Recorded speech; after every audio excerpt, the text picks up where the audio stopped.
Hello everyone, कैसे हैं आप सब। आज मैं आपके लिए लेके आई हूँ बहुत ही इंटरेस्टिंग सा वीडियो जिसमें आपको बॉलीवुड के कुछ काले सच पता चलेंगे। Hope you will enjoying the video. तो चलिए शुरू करते हैं। रेखा जी का नाम जन्म 10 अक्टूबर 1954 को हुआ था। उनकी उम्र लगभग 67 साल हो चुकी है, लेकिन दिखने में वो आज भी ऐसी ही है। लगता है उम्र का उन पर कोई असर ही नहीं हो रहा है। आइए बात करते हैं रेखा की ज़िंदगी के कुछ राज के बारे में। रेखा के रिलेशनशिप हमेशा हैरान कर देने वाले थे, जिसमें अमिताभ बच्चन, संजय दत्त और अक्षय कुमार तक शामिल हैं। लेकिन जब रेखा की उम्र निकलने लगी तो उन्होंने एक बिजनेसमैन से शादी कर ली जिनका नाम था मुकेश भंडारी। लेकिन शादी के 7 महीने के बाद ही मुकेश ने खुदकुशी कर ली। खुदकुशी की वजह आज तक भी सामने नहीं आई है। कुछ लोगों को लगता है इसकी वजह रेखा के नाजायज रिश्ते थे, जिससे उनकी शादी 1 साल भी नहीं चल सकी। तो चलिए बात करते हैं रेखा के नाम के कुछ रिश्तों के बारे में। रेखा एक मिस्ट्री का नाम है जिसके बारे में कोई भी खुलकर बात नहीं करता है।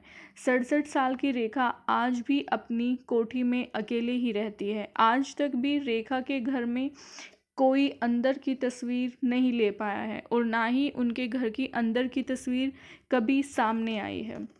जिससे भी रेखा को मिलना होता है वो उनसे बाहर ही मिलती है, पब्लिक प्लेस में मिलते हैं या फिर किसी रेस्टोरेंट में मिलती है। किसी बाहरी गेस्ट का उनके घर पर कोई भी आना जाना नहीं है। जिससे भी मिलना होता है रेखा पब्लिक प्लेस में ही उनसे मिलती है। रेखा की सिक्योरिटी सेक्रेटरी है फरजाना, जिससे रेखा के लेस्बियन संबंधों की बात बहुत बार खुलकर सामने आई है और काफ़ी ज़्यादा अफवाहें भी इसके बारे में उड़ी हैं। एक किताब में रेखा और फरजाना के बीच लेस्बियन रिश्ते होने का दावा तक किया गया था। इन दावों के सच या झूठ के बारे में तो रेखा और किताब के लेखक ही जाने कि ये दावे सच्चे हैं या फिर झूठे। पर एक बात तो तय है कि कोई भी अफवाह ऐसे ही नहीं फैलती। कुछ सच तो ज़रूर होता है। ये सच कोई नहीं जानता कि आखिर रेखा के पति मुकेश ने अचानक ही अपनी जान क्यों दे दी। रेखा के कुछ करीबी लोगों की सुने तो उनका मानना है कि रेखा के बाहरी रिश्तों से मुकेश खुश नहीं थे। उसने रेखा को समझाने की बहुत कोशिश की, लेकिन कोई फ़ायदा नहीं हुआ। आखिर में हार मानकर मुकेश ने खुदकुशी कर ली।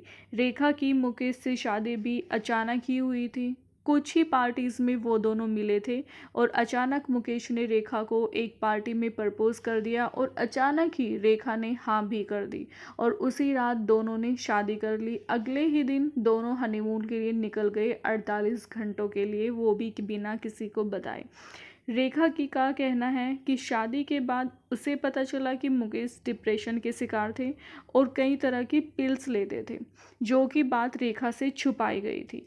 मुकेश ने अपने बिजनेस के बारे में भी रेखा को कुछ खास सच नहीं बताए थे, जिसमें से बहुत सी बातें झूठी थी। रेखा की माने तो मुकेश का बिजनेस में अचानक से बहुत ज़्यादा घाटा हो गया, जिसके डिप्रेशन से मुकेश उभर नहीं पाए और उन्होंने खुदकुशी कर ली। अब असल सच क्या है ये तो मुकेश के साथ ही चला गया। कोई कहता है मुकेश ने खुदकुशी रेखा और फरजाना के रिश्ते की वजह से की, क्योंकि रेखा किसी भी कीमत पर फरजाना को छोड़ने के लिए तैयार नहीं थी, जिसका कारण है कि मुकेश ने अपनी जान दे दी। रेखा मुकेश से तलाक तक लेना चाहती थी और ये बात तलाक की बात मुकेश बर्दाश्त नहीं कर पाए और उसने पंखे से लटककर अपने फार्म हाउस में अपनी जान दे दी। जी हाँ, और जिस चीज़ से उन्होंने अपनी जान दी थी वो था रेखा का दुपट्टा। उन्होंने रेखा के दुपट्टे से खुद को फांसी लगाकर जान दे दी। मैं उम्मीद करती हूँ आपको आज की वीडियो ज़रूर पसंद आई होगी, आपको ये कंटेंट पसंद आया होगा। अगर मैं उम्मीद करती हूँ आप मेरे चैनल को सब्सक्राइब ज़रूर करेंगे।